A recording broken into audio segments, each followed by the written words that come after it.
bisa dibilang seri karya visual mixtape ini tuh kayak semacam usaha saya mungkin ya untuk ngegabungin kayak dua media, yaitu media audio dan media visual. Untuk media visualnya sendiri saya gunain media fotografi, dan untuk media audionya kurang lebih saya semacam menghimpun ya lagu-lagu dari musisi-musisi yang udah eksis sebelumnya, dan kayak saya ngebikin sebuah mixtape atau playlist agar si keinginan pribadi saya itu tuh kayak karya visual dan karya audio ini tuh kayak lebih kohesif dan dapat nyentuh dua indera gitu bagi penikmat karyanya. Dimulainya tuh dari tahun 2016, jadi kayak pada pameran ini tuh ada kayak dua karya yang saya tampilin. Yang pertama itu tuh Deep of Blue. Deep of Blue itu tuh bisa dibilang secara kreatif selesai pada tahun 2016. Inisiasinya itu tuh sebenarnya dari tugas kuliah pada awalnya. Dan kayak setelah tugas kuliah pada waktu itu fotografi seni ya, si karya ini tuh memang formatnya artbook pada awalnya, dan kayak teman saya kebetulan inisiasiin untuk nge-publish si karya Deep of Blue ini dalam format artbook. Cuman kayak emang nggak semasif itu perilisannya, dan kayak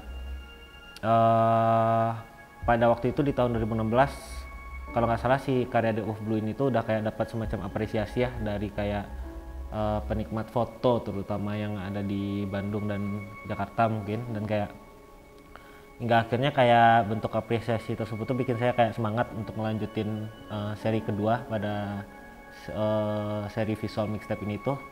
Dan kayak akhirnya pada tahun 2019 saya baru berhasil tuh nyelesain seri yang kedua, yaitu Noir Narration.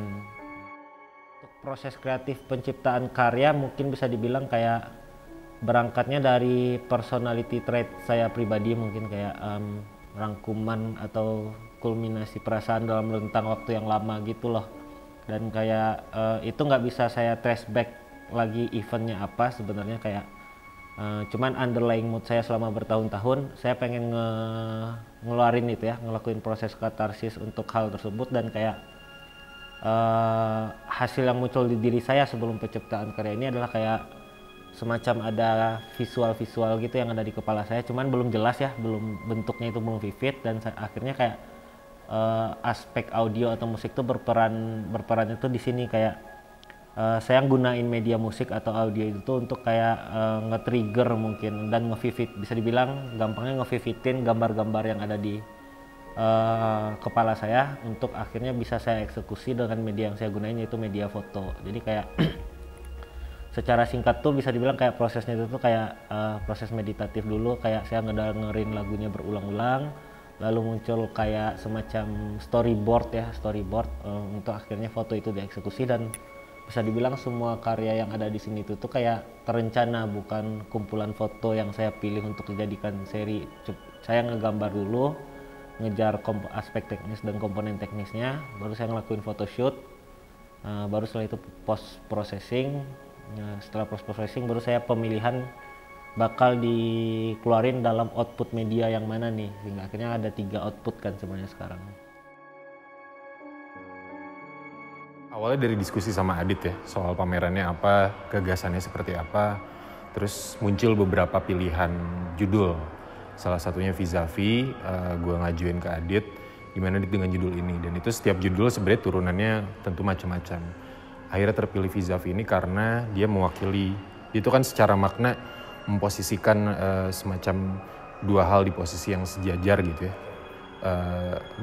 Di pameran ini, Adit kan sebenarnya menampilkan kayak 2 seri karya dari 2 tahun produksi yang berbeda, tapi metodenya kurang lebih sama gitu dengan metode yang dia sebut visual mixtape.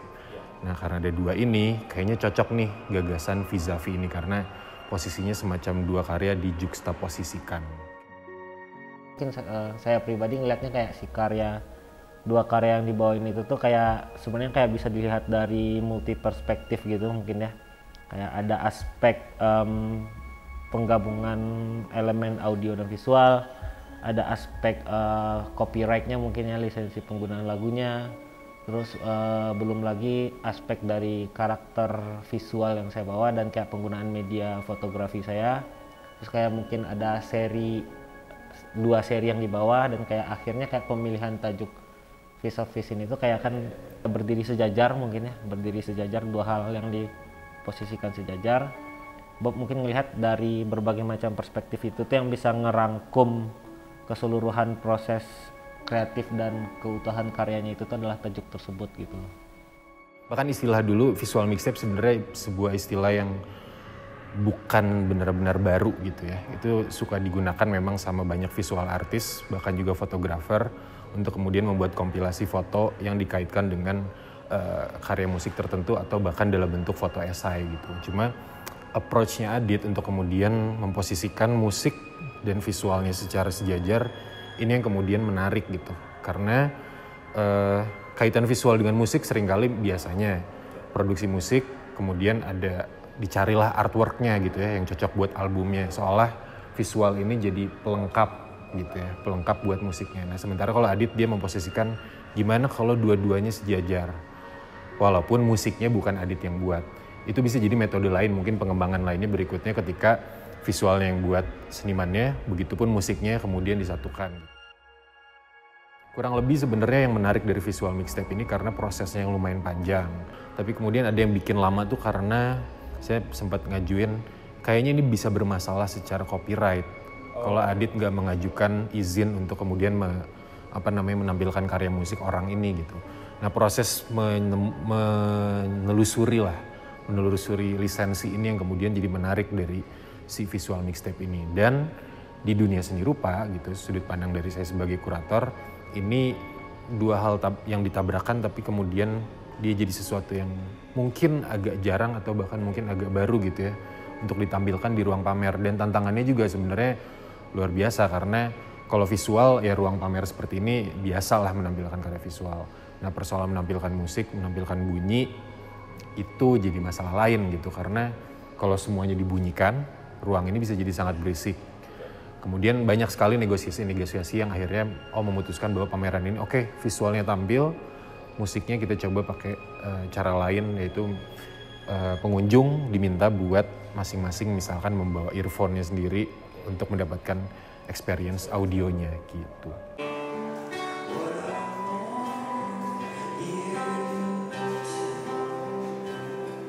Kemudian ada tawaran lain di tengah perjalanan melihat ruangan ini. Ada satu ruangan yang sepertinya bisa dimanfaatkan untuk sebagai semacam mini audiovisual room gitu. Nah ini kemudian juga jadi obrolan lain dengan Adit. Gimana kalau kita kemudian mengolah bentuk presentasi yang lain gitu. Jadi ada satu ruang yang memang dibuat agak gelap supaya orang-orang dapat experience lain selain karya visual dan audio. Ada memang yang lebih langsung dua-duanya gitu ya di dalam satu ruangan yang sama. Plus juga ada section di pameran ini yang lebih personal ke Adit. Adit pengen nampilin arsip-arsip dia. Karena saya pikir, saya pernah ngeliat gitu ya si buku arsip, buku prosesnya Adit. Kayaknya ini menarik untuk dipresentasiin karena secara estetik dia punya karakter visual yang lain gitu ya, ada coretan-coretan lah, ada objek-objek lain, dan itu akhirnya ditampilkan di satu section kecil di pameran ini. Untuk di Artbin sebenarnya saya nggak terlalu neko-neko ya terkait cara produksinya, mau itu manual, mau itu digital, karena tujuan utama saya itu adalah sebisa mungkin si visual yang saya bawa pada dua seri karya ini tuh mendekati lah, mungkin nggak bisa dibilang mirip, mendekati dengan apa yang saya lihat di setelah proses processing pada layar laptop, sehingga akhirnya saya langsung mengeliminasi proses cetak manual ya yang mungkin lebih seksi kesannya. Saya langsung memilih untuk cetak digital dengan edisi sangat terbatas pada masing-masing tiap printnya, dan konsiderasi untuk mempertahankan kualitas warna kan agak tricky juga ya, proses cetak terutama di hitam putih. Akhirnya saya kayak memilih nemuin satu partner produksi untuk art printnya, itu ada di Jakarta. Dan kayak bagi saya pribadi sebagai seniman atau fotografer yang berpameran, kayak saya nggak terlalu mementingkan gimana caranya si karya itu tuh bukan berarti saya harus ngerjain semua aspek produksinya sendiri. Saat ada orang yang emang capable dan bisa untuk ngerjain dan nyampai dengan visi artistik saya nggak menolak ada opsi itu. Jadi saya kayak melemparkan untuk proses cetak art printnya itu tuh ke partner produksi saya di Jakarta.